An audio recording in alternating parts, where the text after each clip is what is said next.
प्रिय बच्चों, आज हम कक्षा पंचम को विज्ञान विषय पढ़ाने के लिए उपलब्ध हुए हैं। प्यारे बच्चों, विज्ञान किसे कहते हैं? जो निरंतर ज्ञान में लगा रहे, जो निरंतर ज्ञान को बताए, उसे विज्ञान कहते हैं।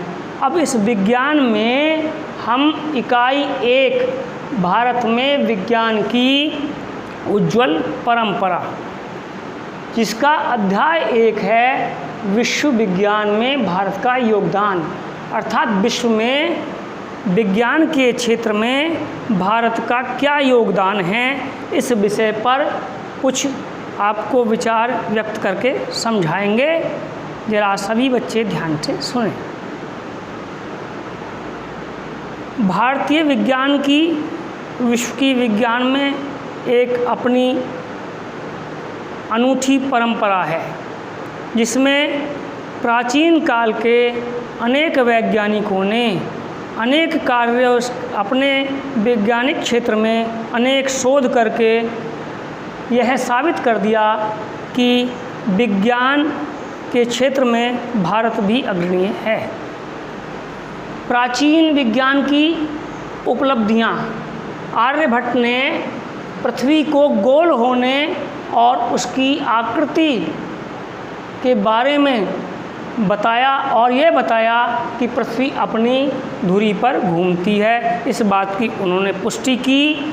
इसी के साथ साथ ब्रह्मगुप्त जी ने आइजक न्यूटन से 1000 वर्ष पहले ही यह सिद्ध करके बता दिया था कि गुरुत्वाकर्षण के सिद्धांत के बारे में।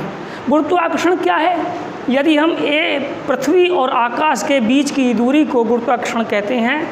यदि हम किसी गेंद को या किसी वस्तु को ऊपर की ओर फेंकते हैं, मान लीजिए ये एक डंडा है, इस डंडे को हम ऊपर की ओर फेंकते हैं तो ये नीचे की ओर गिर जाता है। क्यों? क्योंकि पृथ्वी में गुरुत्वाकर्षण है और उस गुरुत्वाकर्षण के कारण पृथ्वी उसको नीचे की ओर खींचती है। चिकित्सा के क्षेत्र में सुषुप्त और चरक का नाम जाना जाता है, जिनके आज भी उपयोग बिल्कुल ठीक सिद्ध हो रहे हैं। शालिहोत्र, उन्होंने पशु चिकित्सा का शोध किया। गणित के क्षेत्र में आर्यभट्ट ने गणित में ये शोध करके बताया, गणित के क्षेत्र में बताया। और आर्यभट्ट ने यह भी बताया कि पृथ्वी की सूर्य ग्रहण और चंद्र ग्रहण ये मौसम के आधार पर ही होते हैं। उन्होंने यह सिद्ध कर किया। तथा रसायन के क्षेत्र में नागार्जुन का नाम भी जाना जाता है। ये हमारे प्राचीन भारतीय वैज्ञानिक हैं। अब आधुनिक वैज्ञानिक के विषय में हम आपको थोड़ा सा जानकारी देंगे। जगदीश चंद्र बसु जिन्होंने लघु रेडियो तरंगों का आविष्कार किया, और उन्होंने ये भी बताया कि पेड़ पौधे भी हमारी ही तरह संवेदनशील होते हैं। यदि वो भी दुख सुख का अनुभव करते हैं, वो भी सोते हैं, वो भी जागते हैं। यदि हम किसी पेड़ की डाली को तोड़ देते हैं तो वह एकदम नर्वस हो जाता है, और यदि हम उसको सही प्रकार से खाद पानी देते तो वो सुंदर लगने लगता है, फल फूलने लगता है। उन्होंने ये सिद्ध किया कि पेड़ पौधे भी हमारी तरह संवेदनशील होते हैं। सीवी रमन हुए हैं। उन्होंने प्रकाश गुणों की धार्मिकता और समुद्री रंगों की व्याख्या की शोध की।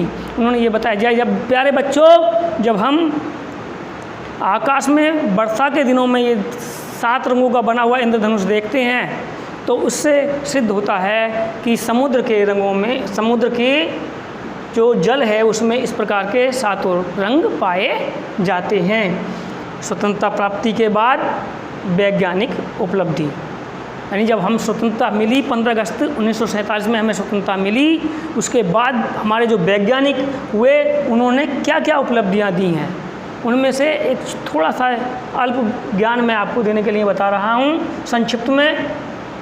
अभी 2013 में 5 नवंबर 2013 को 2:38 पर मंगल ग्रह की परिक्रमा करने के लिए आंध्र प्रदेश से श्रीहरिकोटा स्थित सतीश धवन अंतरिक्ष सेंटर से ध्रुवीय उपग्रह प्रेक्षण यान, जिसको हम कहते हैं PSLV C-25 सफलतापूर्वक छोड़ा गया। और इस मिशन की लागत लगभग 450 करोड़ रुपए आई। तो इस प्रकार पाठ से संबंधित थोड़ी सी आपको जानकारी दे दी गई है। इसके बाद आपको कुछ प्रश्नोत्तर कराए जाएंगे। रिक्त स्थान भरो। भारतीय मंगलयान मिशन जिस पर लागत 450 रुपये खर्च हुई। दूसरा है रिक्त स्थान में जगदीश चंद्र बसु ने लघु रेडियो तरंगों की खोज की। किसकी खोज की? लघु रेडियो तरंगों की। नागार्जुन ने 10वीं शताब्दी में ही लिख दिया था रस रत्नाकर। आगे है सही कथन के सामने सही और गलत कथन के आगे कट्टम का निशान लगाइए। तो ग्रह और उपग्रह की जानकारी हम प्राप्त करते हैं खगोल विज्ञान से। यह सवाल हमारा बिल्कुल सही है। दूसरी बात है अश्वलक्षण शास्त्र ग्रंथ शालिहोत्र द्वारा लिखित है। शालिहोत्र ने लिखा है ये अश्वलक्षण शास्त्र, ये भी बात सही है। अगला है भारतीय मंगलयान नासा से प्रक्षेपित किया गया था। यह बात गलत है, क्योंकि श्रीहरिकोटा स्थित सतीश धवन अंतरिक्ष केंद्र से प्रक्षेपित हुआ था ये, इसलिए यह गलत है। अब है स्तंभ का से स्तंभ खा को मिलाइए। जी का है मंगलयान श्रीहरिकोटा स्थित सतीश धवन अंतरिक्ष केंद्र से प्रक्षेपित है। जी दूसरा है आपका रस रत्नाकर। ये रस रत्नाकर ये बताता है कि समुद्र का रंग, इन्होंने बताया है कि समुद्र का रंग प्रकाश के गुण। तीसरा है आर्यभट्ट ने यह सिद्ध किया था कि पृथ्वी की आकृति गोल है। पृथ्वी की आकृति गोल है। अब हम आकाश में देखते हैं 7 तारों को, तो ये हम खगोल विद्या के अंतर्गत आता है।